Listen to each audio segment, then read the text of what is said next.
The weather outside's looking pretty frightful, bud. You know, on days like this, it feels great just to curl up with a good mug of cocoa and play something cozy, you know? And look, I don't know if it's the crippling dread of whichever fresh hellscape is currently outside of our windows, or that we've really come a long way in games, but it does seem like lately there are more and more options for video games that feel like a warm blanket of coziness. I mean, heck, there's even a showcase devoted to them now. Kinda feels like we could be looking at a whole new genre. Oh, we're gonna do this now. Well, alright. I was just getting cozy, though.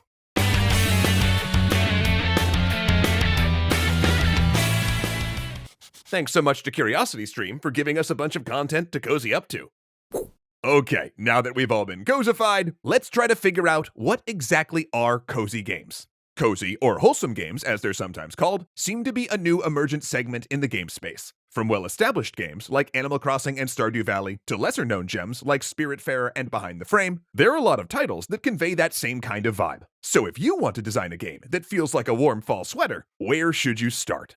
Well, one place we could begin is with mechanics. Cozy games tend to employ a number of different elements found in simulators, platformers, and puzzle games, but they also have a few similarities throughout. These games tend to be slower paced, or at least willing to follow the pace of the player, kinda like how the way Power Wash Simulator has unlimited water and unlimited time just to clean.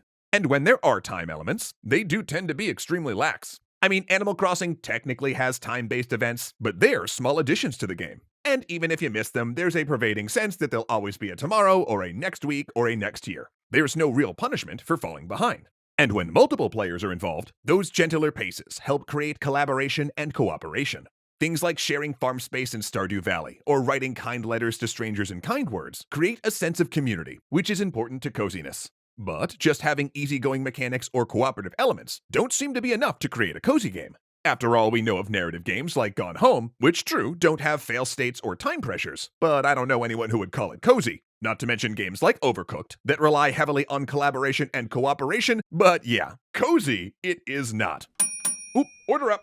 So, maybe cozy games can't be defined by mechanics alone. That's okay, because if those elements aren't the answer, maybe we can find more common, comfy ground in the discussing of narrative themes. Most cozy games have stories or narratives that feel a bit more grounded. And even when there are more fantastical elements like witches or magic, it's usually less about devastating spell combos and more about mundane things like running a potion shop or brewing tea. Also, while the story isn't a traditional power fantasy, it often centers around a different fantasy, that of having space or time for yourself or others. Many farming games showcase this, at least thematically. A dip into the make-believe of escaping the pressure of hectic, isolating city life to a literal greener pasture connected to the land and connected to the community. Even if you know real-life farming is actually a lot of hard scheduled work, but again, fantasy. Connection is another common theme in cozy games. Emphasis is placed on social connections to NPCs, connections to locations, or even in some cases, our connection to objects. For example, the game Unpacking really touches on the way objects in homes might tell us stories about the people who live there. And through these themes of building digital spaces and homes for ourselves, for fostering connection and building community, it's also important to talk about cozy games' push for inclusivity.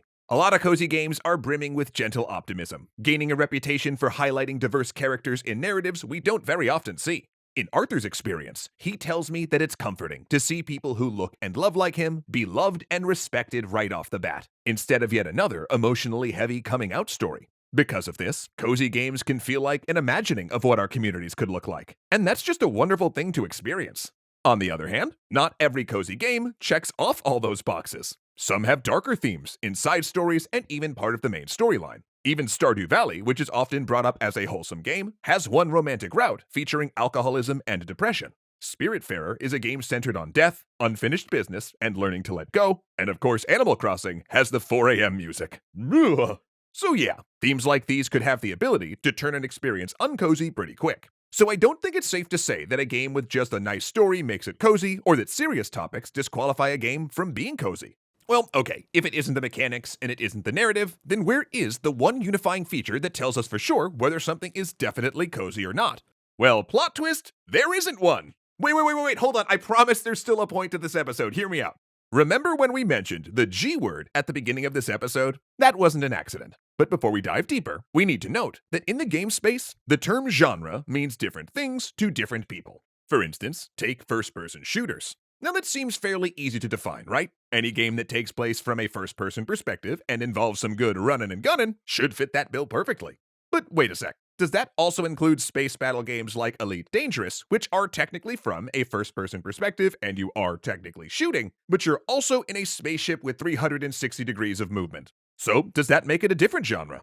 Now, there are industry professionals, including our studio director and longtime game designer Jeff, who've spent a large part of their career working on the semantics of genre definitions. The word genre in his world has a specific context for data analysis, greenlighting games, and publisher content strategy, and creates strict definitions of genre to fit that purpose. But as we all know, genre can be used much more casually. Most folks who play video games rather than design them use the term genre to lump together loose categorical groupings of elements like setting, narrative, art style, and camera perspective for easy conversation. And that's super useful for conveying expectations. Like if I tell you something is a fantasy game, it might not have dragons, but you probably wouldn't be surprised if it did.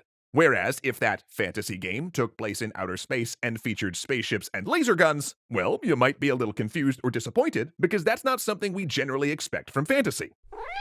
Not now, Cat, we are already so in the weeds here.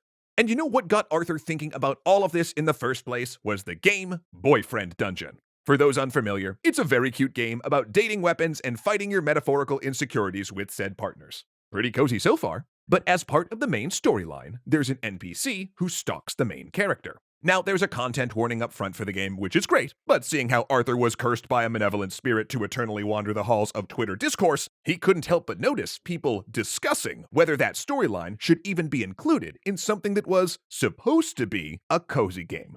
Now, regardless of where you fall on that debate, it goes to show that there was a segment of the audience that had an expectation of Boyfriend Dungeon, and some felt that their expectations had not been met. Which, come to think of it, is kind of awesome, actually. I mean, no, not the disappointment, of course, or the Twitter discourse stuff, which is always wretched, but the fact that there are certain loose expectations for cozy games means, hey, we may have a new genre on our hands. Thank you, Jeff. And even though it's a bit of a moving target, it's still important to have these discussions around games and genre.